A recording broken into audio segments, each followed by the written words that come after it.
Academy বিধি সংগত না হওয়ার কারণে ম্যাচ রেফারি সুভাষ মুর্মুর বাসী এই যাত্রা কিন্তু ফ্রি কিক লাভ করেছেন চত্রা আদিবাসী ফুটবল একাডেমি।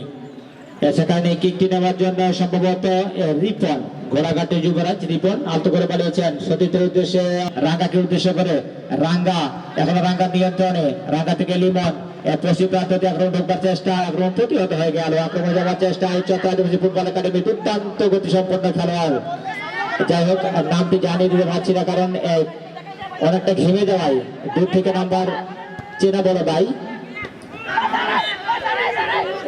বিধি সংগত না হবার কারণে প্রধান ম্যাচ রেফারি সুভাষ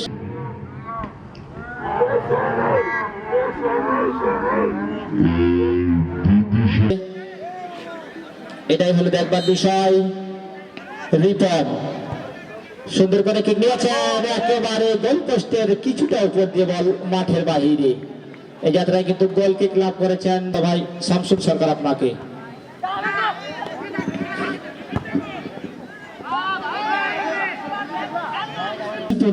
চট্টগ্রাম আদিবাসী ফুটবল একাডেমির শূন্য বিশেষ করে আজকে চট্টগ্রাম আদিবাসী ফুটবল একাডেমি এই দলটির মূল অস্ত্র যারা ডিফেন্সকে ধরে মধ্যমাঠকে শক্তিশালী করে এবং রক্ষণভাগকে শক্তিশালী করে এই বেকারে দুইটা ম্যাচ কিন্তু উইন করে আজকে তারা কিন্তু সেমিফাইনাল টিকিট কনফার্ম করে 8টি আপনারা অবশ্যই সকলে আমন্ত্রিত। সকাল 8টা থেকে শুরু হবে আগামীকালকের খেলা ফাইনাল সহ